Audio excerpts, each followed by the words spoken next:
가득한 아들인 것 같습니다.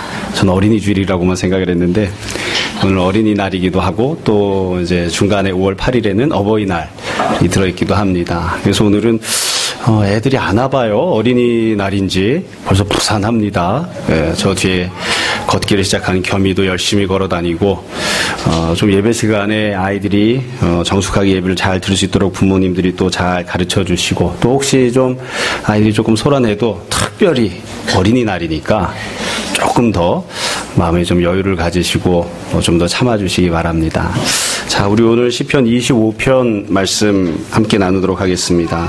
우리가 이 한글로 된 성경을 보았으니까 당연히 한글 성경을 우리가 읽지만 이 시편 25편은 흔히 이야기하는 알파벳 시편입니다. 그러니까 1절부터 끝절까지 알파벳 순서를 따라서 첫 단어가 등장을 하는 거예요. 그러니까 히브리 알파벳이 처음에 알렙, 배, 기멜, 달렛 이렇게 쭉 A, B, C, D로 나가거든요. 그래서 1절의 첫 단어는 A로 시작하는 단어가 나옵니다. 2절의 첫 단어는 B로 시작하는 단어, 3절의 첫 단어는 C로 시작하는 단어, 이런 식으로 되어 있어요. 이게 끝까지 다 완전하게 되어 있지는 않고 중간에 조금 다른 부분이 있지만 그런 알파벳 순서로 되어 있는 그런 알파벳 시편입니다.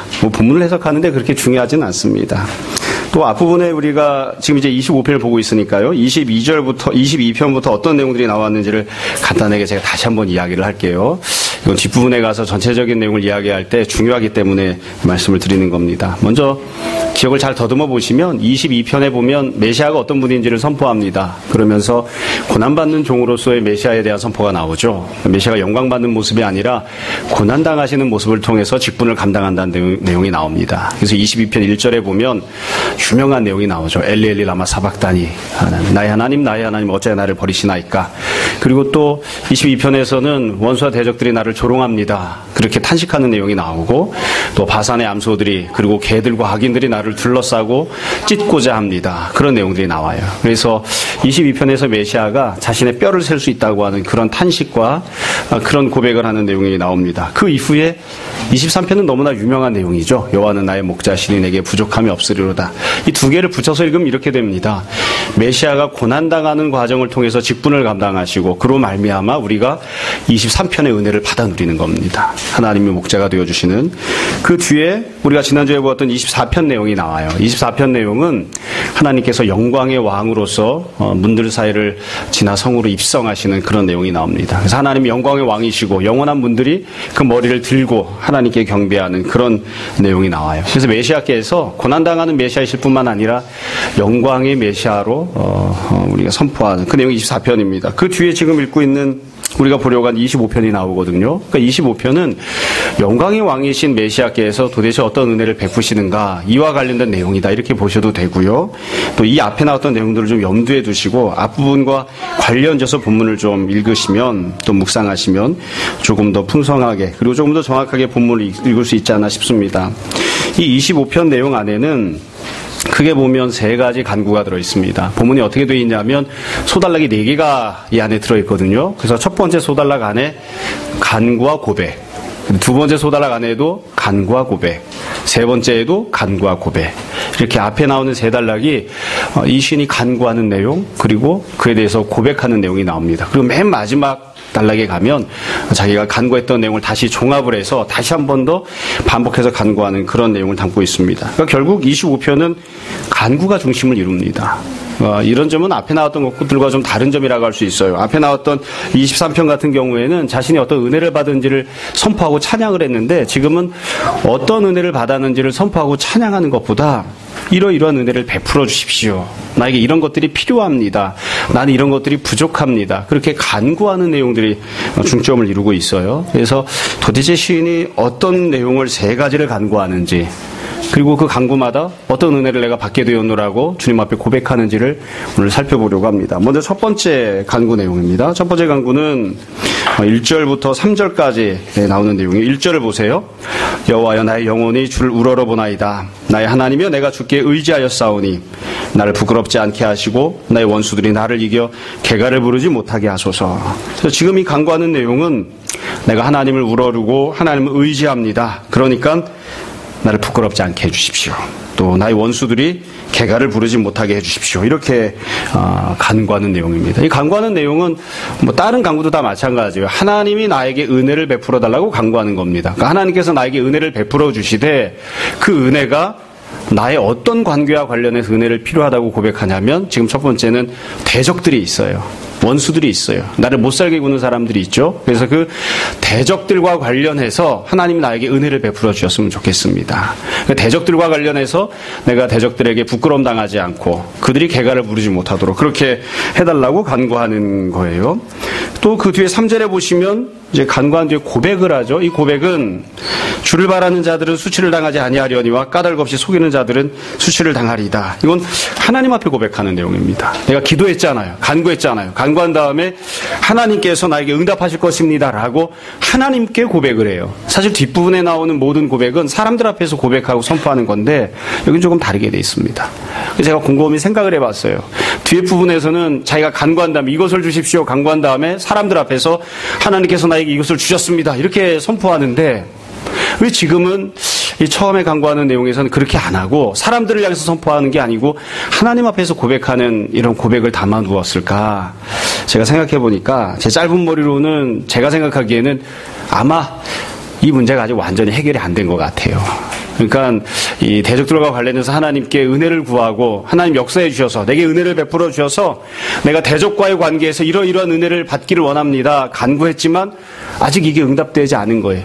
아직 응답이 안 돼서 힘겹고 어려운 상황에 처해 있기는 하지만 그래도 하나님께서 역사하실 것이라고 하나님 은혜 베푸실 것이라고 하나님 앞에 믿음을 고백하는 그런 고백하는 것이 아닌가 싶습니다. 그래서 지금 첫 번째 간구는 간단합니다.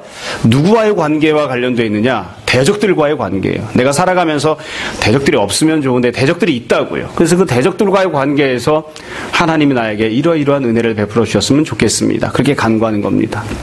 비단 이 나를 못 살게 구는 그런 대적들에 대해서만 이런 간구가 필요한 게 아니라 사람이 살다 보면 주변에 여러 사람들을 만나잖아요. 여러 이웃들이 있고 주변에 사람들이 있고 가까이는 배우자부터 또 자녀들, 부모 그리고 내 주변에 같이 지내는 사람들, 함께 신앙생활하는 성도들 여러 이웃들이 있는데 이 이웃들과 관련해서 하나님 앞에 은혜를 구하는 또 하나님 역사해 주시기를 바라는 그런 간구가 아닌가 싶습니다. 자, 이 25편은 첫 번째로 이렇게 간구를 하면서 출발을 합니다. 그런데 뒤에서도 계속 정리해서 똑같이 말씀을 드릴 건데요. 25편은 우리가 아는 대로 23편이 나오고 24편이 나오고 그 다음에 나오는 겁니다. 그러니까 이 순서대로 만약에 10편을 쭉 읽어왔다면 머릿속에 어떤 내용이 들어있는 게 정상이냐면 23편이 들어있는 거예요. 여러분 23편에서 시인이 하나님 앞에 고백하고 찬양했던 내용이 있습니다.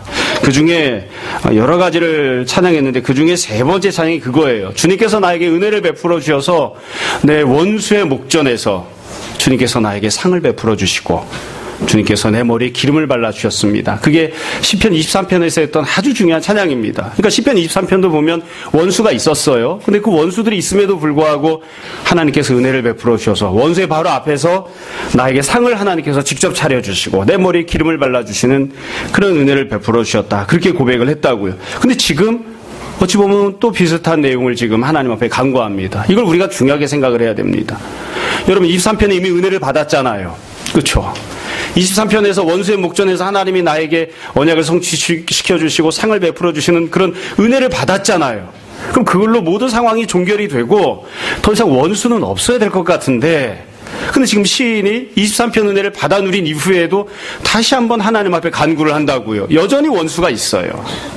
여전히 대적이 있어요.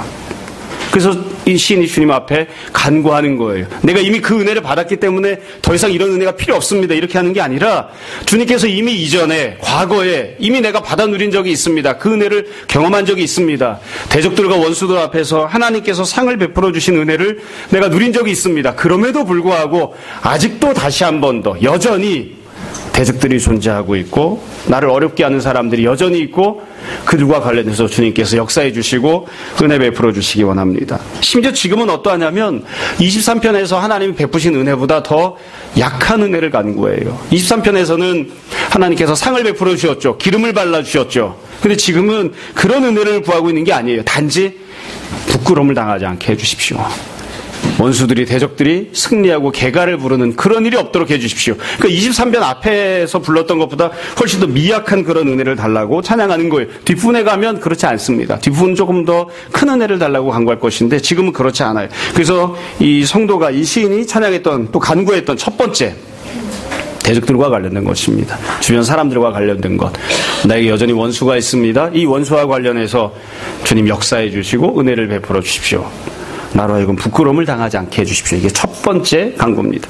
자, 두 번째 간구가 4절부터 10절까지 나옵니다. 이 4절부터 10절까지 보시면 이 시인이 두 번 나눠서 간구를 했어요. 4절, 5절을 먼저 보세요. 이렇게 되어 있죠. 여호와여, 주의 도를 내게 보여주십시오. 주의 길을 내게 가르쳐 주십시오. 주의 진리로 나를 지도해 주십시오. 나를 교훈해 주십시오. 이렇게 간구합니다. 그러니까 지금 이 두 번째로 간구하는 내용은 뭐냐면 내가 어떤 길을 가야 할지, 어떤 선택을 해야 될지 내가 잘 모르겠습니다. 나를 인도해 주십시오. 나를 지도해 주십시오. 나를 가르쳐 주십시오. 이게 두 번째 간구예요. 그러면서 이 시인이 5절 두 번째 줄에 보면 이렇게 고백하죠. 주님이 내 구원의 하나님이십니다. 내가 종일 주를 기다리나이다. 그럼 이 시인이 정말로 머리가 멍청해서 아무것도 아는 것이 없어서 선택할 수 있는 여지가 아무것도 없기 때문에 아무것도 하지 않은 채 그냥 하루 종일 멍하니 앉아있느냐? 그건 아니에요. 이 사람도 경험이 있고 이 사람도 지식이 있고 판단할 수 있는 그런 능력이 있어요. 그럼에도 불구하고 아무것도 하지 않고 기다리고 있는 거예요. 하나님께서 나를 가르쳐 주실 때까지, 하나님께서 나의 길을 인도해 주실 때까지, 하나님께서 내 발걸음 앞서서 한 걸음 한 걸음 걸어가 주실 때까지, 그때까지 내가 아무것도 옮기지 않고 가만히 있겠습니다. 나를 좀 인도해 주십시오. 나를 좀 가르쳐 주십시오. 그렇게 고백하는 거예요. 그러면서 6절 7절에 보면 다시 한 번 더 간구합니다. 6절을 보세요. 여호와여, 주님의 긍휼하심, 주님의 인자하심이 영원부터 있었습니다. 그러니까 주님은 긍휼이 많으시고 인자하신 분이세요. 저 이것들을 기억하옵소서. 그러니까 하나님이 긍휼이 많으시고 인자하신데 그것을 가지고 나를 인도해 달라는 거예요.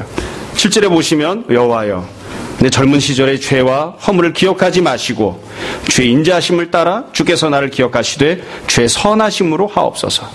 이분 뭐라고 고백했냐면, 지금은 어떤지 모르지만 이 시인이 젊은 시절에 허물이 있었나 봐요. 부족한 부분이 있었나 봐요. 그러니까 내가 나를 봐도 예전에 내가 살았던 모습은 하나님 앞에 합당하지 않은 모습이었습니다. 그렇지만 내가 갖고 있었던 모습, 거기에 맞게 하나님이 상을 주시거나 벌을 주시거나 그렇게 하지 마시고 주님의 인자하심대로, 주님의 자비하심대로, 주님의 긍휼이 많으신 대로, 그것대로 주님의 어떠하심대로 나에게 인도해 주시고 은혜를 베풀어 주십시오. 그렇게 지금 간구를 합니다. 사실 이 시인이 과거에 하나님 앞에 합당하지 못한 모습, 또 죄를 범한 모습들이 있었지만 이미 하나님께서 인자를 베풀어 주셨죠. 은혜를 베풀어 주셔서 현재까지 살아왔어요. 근데 지금 또 은혜를 구하는 거예요. 내가 갖고 있는 자격, 내가 갖추고 있는 모습 이대로 나에게 행동하지 마시고 나에게 은혜를 베풀어 주십시오. 결국 지금 시인이 간구하는 길을 인도해달라, 지켜달라, 또 하나님께서 나에게 이러이러한 은혜를 베풀어 주셨으면 좋겠다 구할 때에 어떻게 구하고 있느냐? 하나님께서 자비가 많으시니까 하나님의 그 자비하심대로 나에게 길을 알려주시고 인도해 주십시오. 내가 갖춘 자격대로, 나의 행함대로, 내가 과거에 살아왔던 모습대로 하지 마시고 하나님께서 은혜를 베풀어 주십시오. 이렇게 고백하는 거예요. 그리고 난 뒤에 8절부터 보면 다시 이 기도와 관련해서, 이 간구와 관련해서 고백하고 선포를 합니다. 이제 나의 길을 인도해 주십시오 라고 고백하면서, 간구하면서 뭐라고 고백했느냐? 8절을 보세요. 다시 똑같이 간구를, 고백을 합니다. 여호와는 선하십니다. 정직하십니다. 내가 선한 게 아니에요. 하나님이 선하신 겁니다. 그러므로 그의 도로 죄인들을 교훈하시리로다. 자기가 죄인이라고 고백을 하죠. 나는 죄가 있지만 하나님이 선하시니까, 하나님이 정직하시니까 그 은혜를 나에게 베풀어 주시길 원합니다. 9절에 보면 온유한 자를 정의로 지도하십니다.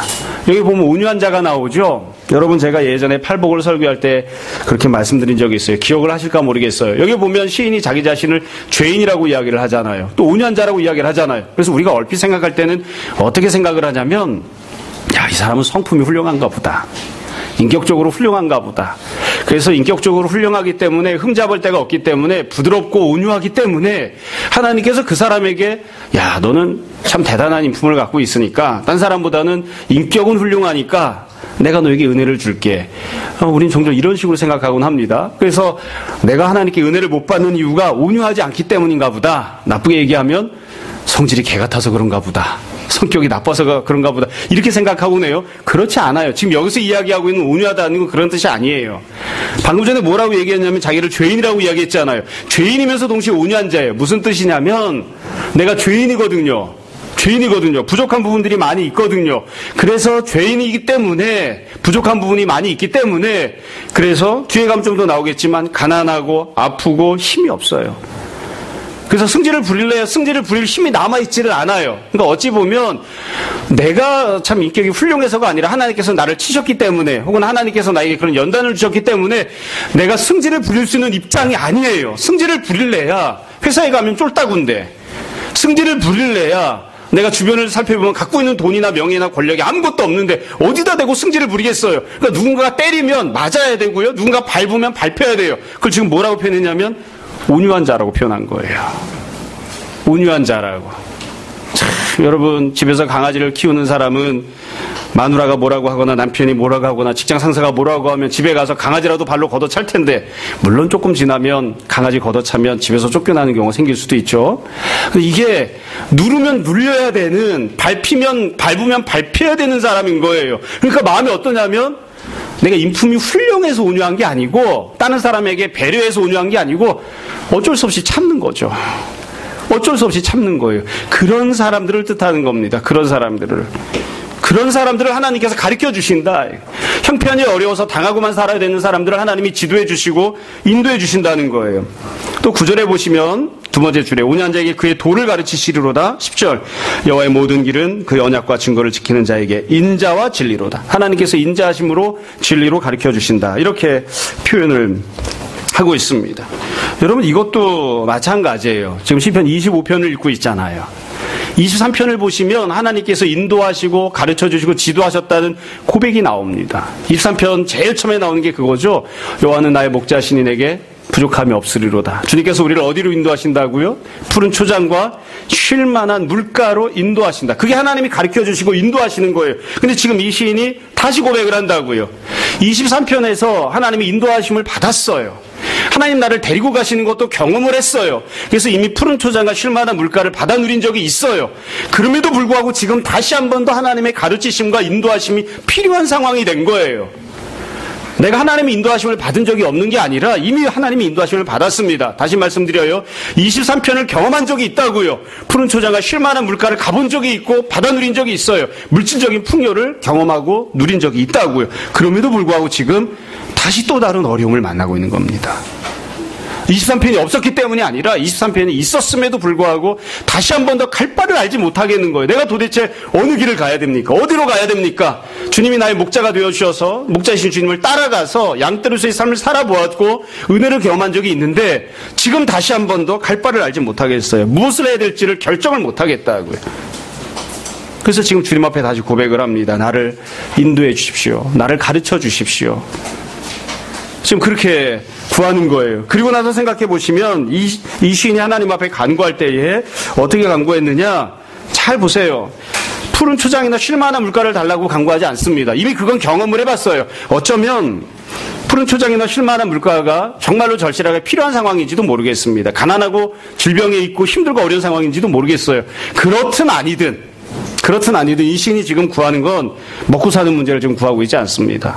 내가 하나님을 목자로 삼아 따라가면 푸른 초장 쉴만한 물가를 물질적인 풍요를 얻을 수 있었습니다. 그러므로 나에게 더 큰 물질을 주십시오. 이렇게 구하고 있는 게 아니에요. 지금 구하고 있는 건 무엇입니까? 여기 보시면 주의 진리로 또 주의 인자하심으로 주의 길로 주의 선하심으로. 그러니까 지금 구하고 있는 내용은 푸른 초장 쉴만한 물가가 아니에요. 다른 것들을 구하는 거예요. 여러분 이게 어려운 내용이 아니죠. 여러분들도 한번 생각해 보세요. 우리가 하나님 앞에 기도할 때 주님께 인도하심을 구할 때에 주님 지금 먹고 사는 문제가 시급합니다. 푸른 초장 쉴만한 물가를 주십시오. 이렇게 구할 때와 주님 저에게 주의 진리로 저를 인도해 주십시오. 무엇이 주님이 원하시는 것입니까? 무엇이 주님께서 나를 위해 갖고 있는 계획입니까? 이렇게 구할 때는 좀 다르죠. 우리가 언제 그렇게 구하는가를 한번 생각해 보세요. 다시 말씀드립니다. 이 시인이 지금 주님 앞에서 기도를 하고 있어요.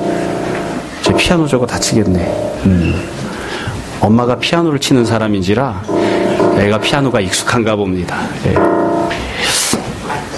예전에 이제 우리 현성이 집에 갔더니 현성이가 피아노를 치고 놀더라고요. 피아노 건반 위에 가서 뛰더라고요. 이렇게 막.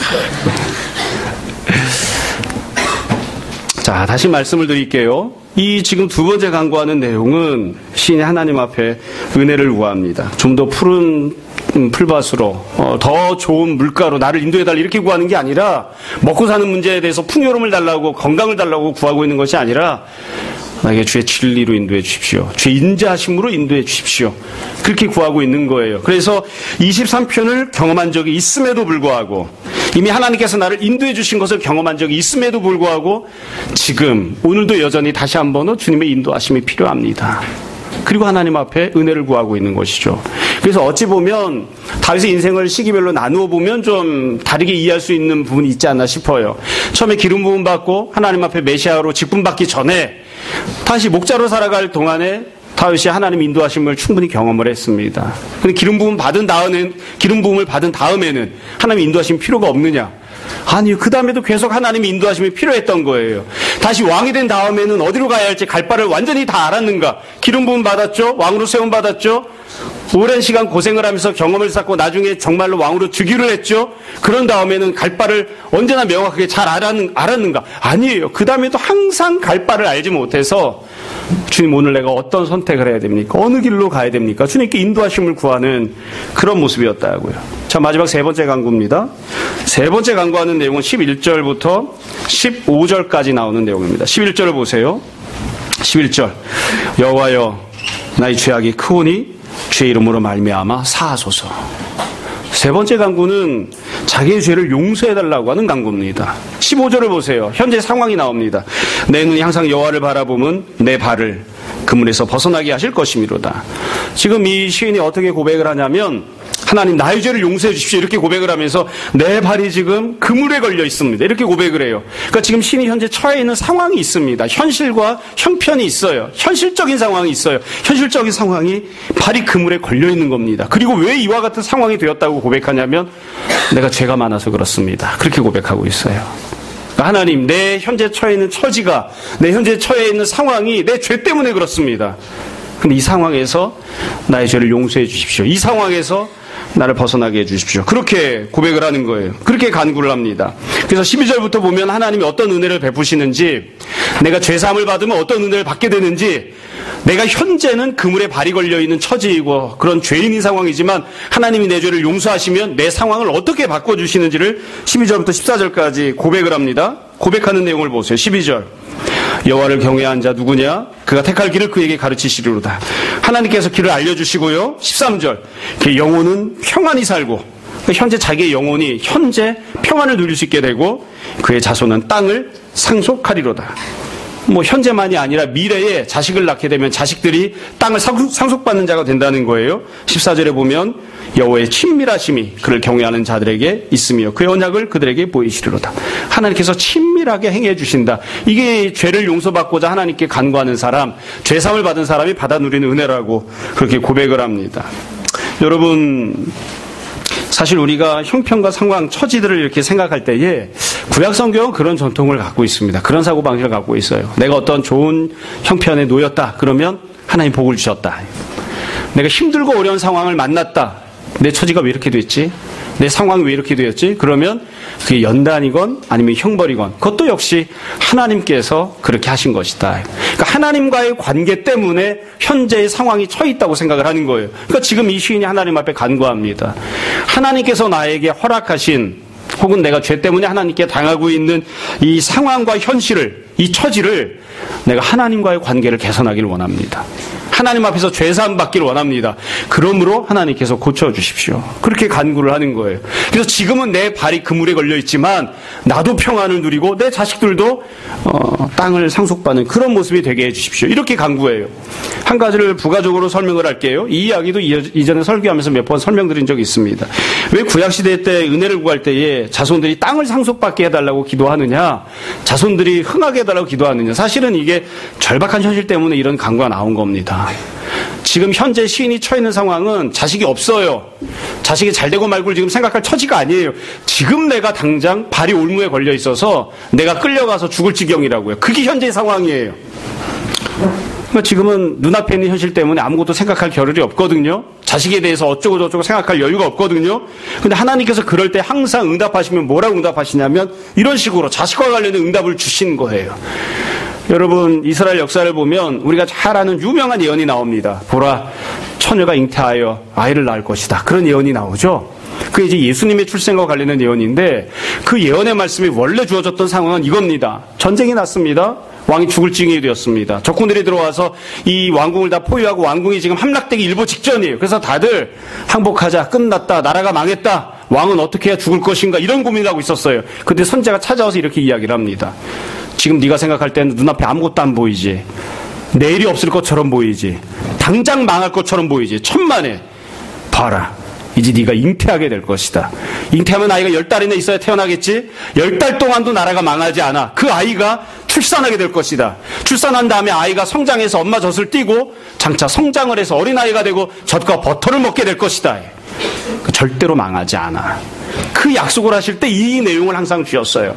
그러니까 지금 생각하면 오늘 당장 내게 주어지는 상황, 현실, 이게 부당해 보이거든요. 왜 난 이렇게 죽도록 힘들고 어렵게 이 상황 속에서 뼈 빠지게 일하고 아둥바둥 살아야 될까? 이게 하나님이 허락하신 상황이에요. 근데 왜 내가 이렇게 살아야 될까? 내가 과연 내일이 있을까? 오늘을 버텨낼 수 있을까? 그때 하나님이 말씀하신다고요. 네가 생각할 때는 오늘 당장 죽을 것 같지? 천만에 내년도 너에게 주어진다. 후년도 너에게 주어진다. 내가 너에게 지금 없는 자손을 줄 것이고 그 자손이 땅을 소유하고 유업으로 받아 누리는 자가 될 것이다. 그렇게 말씀하시는 거죠. 그러니까 지금 이 시인이 하나님 앞에 세 번째로 간구하는 건 그겁니다. 주님, 내가 하나님과의 관계를 개선하기를 원합니다. 내가 지금 현재 처해 있는 상황을 하나님의 은혜로, 하나님의 역사하심으로 바꾸어 나가길 원합니다. 하나님께서 나에게 은혜를 베풀어 주셔서 나의 모든 죄를 용서해 주시고 내 처지를, 형편을, 현실을, 내 상황을 고쳐주시고 바꿔주십시오. 이게 지금 하나님 앞에 간구하는 그런 내용입니다. 결국 첫 번째부터 세 번째까지 간구했던 내용을 정리하면 이런 거예요. 첫 번째는 하나님께 은혜를 구하죠. 하나님 역사해 주십시오. 나에게 은혜를 베풀어 주십시오. 그래서 첫 번째로 내가 대적들과 관련해서 두 번째로 하나님 나에게 은혜를 베풀어 주십시오. 그래서 내가 어떤 길로 가야 할지 나를 인도해 주십시오. 그리고 지금 세 번째로 기도하는 것은 하나님, 내가 지금 사망의 음침한 골짜기 가운데 처해 있습니다. 내 발이 그물에 걸려 있습니다. 그런데 하나님께서 나에게 은혜를 베풀어 주셔서 내 처지가 바뀌어지게 해주십시오. 시편 23편에서는 나와 함께 해주시고 나를 지켜주십시오, 이렇게 간구했었는데, 그렇게 찬양했었는데 그 정도가 아니라 그냥 나와 함께 하시고 나를 지켜주시는 것만이 아니라 나와 친밀하게 나와 함께 하여 주시고 내 후손들도 땅을 받아 누리는 은혜를 베풀어 주십시오. 그렇게 기도하고 간구하는, 이 시인이 지금 25편에서 간구하는 그런 내용입니다. 자, 이제 본문 내용을 다 설명을 드렸으니까 이와 관련해서 전체적으로 우리가 생각해야 될 메시지를 한두 가지 간단하게 말씀드리려고 합니다. 사실 본문 안에서 설명을 하면서 이미 다 말씀을 드렸습니다. 사람이 살면서 세 가지 은혜가 필요합니다. 이 신이 간구하고 있는 것처럼, 첫 번째, 대적들과의 관계에서, 내 주변 사람들과의 관계에서 하나님의 역사하심과 은혜가 필요합니다. 뇌물 안 되잖아요. 주변 사람들과의 관계에서 하나님의 은혜가, 하나님의 역사하심이 필요합니다. 하나님, 나에게 은혜를 주시고 나를 붙잡아 주십시오. 두 번째로는 내가 갈 바를 알지 못할 때 나의 선택과 관련해서, 주님, 제가 가는 길을 주님 인도해 주십시오. 어떤 길을 가야 할지, 어떤 선택을 해야 할지, 내가 그저 잘 먹고 잘 사는 길을 가는 것이 아니라 주의 진리와 주의 자비하심을 따라 주님께서 원하시는 주님의 계획된 길을 가는 자 되게 해주십시오. 이게 두 번째의 간구입니다. 또 세 번째 필요한 은혜가 있습니다. 그건 내 상황과 형편, 처지와 관련된 것입니다. 하나님, 내가 하나님과의 관계에서 죄가 없는 사람, 죄 용서함을 받는 사람 되게 해주시고, 이로 말미암아 내 형편이, 내 처지가 주님의 은혜가 풍성한 그런 상황이 될 수 있도록 주님이 바꿔주시는 은혜를 우리가 받기를 원합니다. 그렇게 간구한 거죠. 우리 모두 이 세 가지가 필요해요.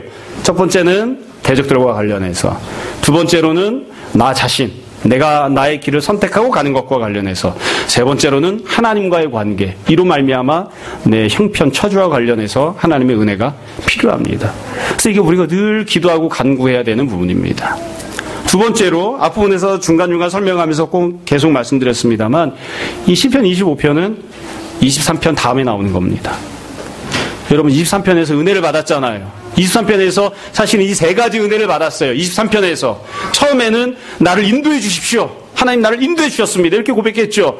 두 번째는 내 상황과 형편이 음침한 사망의 골짜기지만 하나님께서 나와 함께 하십니다. 하나님과의 관계에 대해서 찬양을 했었죠. 시편 23편에서 마지막 세 번째로는 대적과의 관계와 관련해서 찬양을 했었죠. 그러니까 사실 23편에서 이미 은혜를 받았어요. 그래서 우리 마음 같으면 시편을 23편에서 딱 끝을 내버리고 싶어요.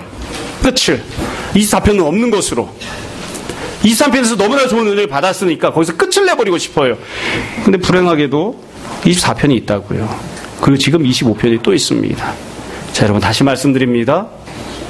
예수님을 믿고 우리가 은혜를 받고 살아가면서 우리가 정말 말로 다 할 수 없는 그런 큰 은혜를 받아서 정말 아름답게 23편에 찬양을 하고 고백을 하고 하나님을 높여드렸습니다. 그러면 그 다음에는 은혜가 필요 없는가? 아닙니다. 그 다음에도 은혜가 계속 필요합니다. 그 다음에는 대적이 없습니까? 그 다음에도 대적이 필요합니다.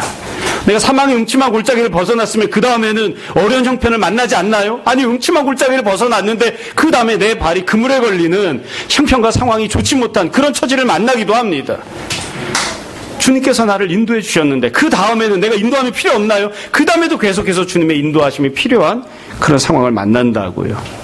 여전히 오늘도 내가 은혜가 필요한 그런 모습일 때들이 참 많습니다. 여러분 앞부분에 24편에 보면 이 우리를 구원하신 하나님께서 영광의 왕으로서 문들이 다 머리를 들고 영광스러운 영원한 천성에 입성하는 장면이 나오죠. 예수님께서 모든 영광을 받으시고 부활승천하셔서 하나님 보좌 우편에 앉으셨잖아요. 그래서 모든 승리를 다 하셨잖아요. 모든 영광을 이미 다 받고 계시잖아요. 그럼에도 불구하고 이 땅에서 살아가는 우리들은 오늘 여전히 대적들이 있고 갈 바를 알지 못하고 그리고 좋지 못한 상황을 처하기도 합니다. 그래서 여전히 그 은혜를 구하는 그런 모습들을 우리가 여기서 보는 것이죠. 여러분 맨 마지막 구절을 한번 보세요. 오늘 설교의 맨 마지막 내용입니다. 이 시인이 하나님 앞에 기도하면서 자기와 관련된 모든 내용을 간구하고 난 뒤에 마지막에 이렇게 기도했습니다. 22절 보세요. 하나님이여 이스라엘을 그 모든 환난에서 속량하소서. 사실은 논리적으로 보면 맞지 않아요. 맨 끝에 뭐라고 나와야 될까요? 하나님이요 나를 이 모든 환난에서 속량하소서. 사실은 이렇게 해야 맞겠죠. 그래서 그 나와 관련된 기도였잖아요. 내가 당한 어려움과 관련해서 내가 받기 원하는 은혜를. 근데 이 시는 지금 그렇게 기도하지 않아요. 나를 이 모든 환난에서 속량하소서 이렇게 하는 것이 아니라 이스라엘을 그 모든 환난에서 속량하소서. 결국 이 시인이 왜 이와 같은 기도를 하게 되었느냐면 이 시인이 나 혼자 무엇을 해서 먹고 살 것인가, 내가 어떻게 해서 이러이러한 삶을 살 것인가 이것을 고민하다가 이 시를 쓰게 된 게 아니라 하나님께서 이 사람에게 직분을 주신 겁니다. 기름을 부어서 메시아로 삼아주신 겁니다. 하나님께서 이 사람을 통해서 누군가가 은혜를 받기를 원하시는 거예요. 하나님이 이 사람을 이스라엘의 목자로 세워주셨어요. 그래서 이 사람이 이스라엘로 하여금 하나님의 은혜를 풍성히 받아 누리는 곳으로 데리고 가길 원해요. 근데 그 모든 과정 속에서 이 사람이 이스라엘을 하나님의 은혜를 누리게 하는 곳으로 데리고 가는 그 모든 과정 속에서 대적들을 만나고 갈 바를 알지 못하고 좋지 못한 상황들을 처하기도 하는 그런 상황을 만나고 있는 거죠. 그러니까 이 시인이 하나님 앞에서 간구하는 겁니다. 내가 직분을 감당하는 모든 과정 속에서 여지껏 23편의 은혜를 받아 누리게 하신 주님, 내가 하나님과 개인적인 관계에서 23편의 모든 은혜를 누리게 하셨던 주님, 내가 이스라엘을 마찬가지 은혜를 누리게 하는 곳으로 이끌어가는 주님의 직분자가 되기를 원합니다. 그 모든 과정 속에서도 나에게 그리고 이스라엘에게 동일한 은혜를 베풀어 주십시오. 그렇게 기도하고 간구하는 것이죠. 여러분 우리가 이 25편 말씀을 읽으면서 늘 앞부분에서 말씀드렸던 것처럼 우리가 정말로 영생을 얻고 천국에 들어가서 하나님의 완전한 은혜를 누리게 될 때까지 이 악하고 불완전한 세상에 살면서 부조리한 세상 속에서 살아가면서 날마다 주님의 은혜가 필요함을 인정하고 고백하고 간구하는, 그리고 내가 기도한 그런 모든 간구들에 대해서 주님이 응답하신다는 확고한 믿음을 갖는 그런 성도들로 살 수 있었으면 좋겠습니다. 여러분들이 주님 앞에 기도하고 간구하는 내용이 무엇이 있는지 한번 다시 잘 생각해 보세요. 아마 크게 이 세 가지 범전에 다 들어갈 거예요. 주님 대적과의 관계에서 은혜를 베풀어 주십시오. 나 자신이 하나님 앞에서 어떻게 행동해야 할지 나를 인도해 주십시오. 내가 하나님과 온전한 관계를 가져서 하나님이 나에게 베푸시는 아름다운 상황들, 현실들을 누리며 살아갈 수 있도록 내 삶을 바꿔주시기 원합니다. 우리가 늘 주님 앞에 간절함으로 기도하고 또 주님께서 여지껏 은혜를 베푸신 것처럼 앞으로도 더 큰 은혜 베푸실 것을 믿음 가운데 고백하고 또 소망하는 우리 모두가 다 되었으면 좋겠습니다. 받은 은혜를 늘 기억하고 앞으로 베푸실 은혜를 간절함으로 소망하고 기도하는, 그래서 응답받는 여러분들 다 되시기를 주님 이름으로 축원합니다. 잠시 기도하겠습니다.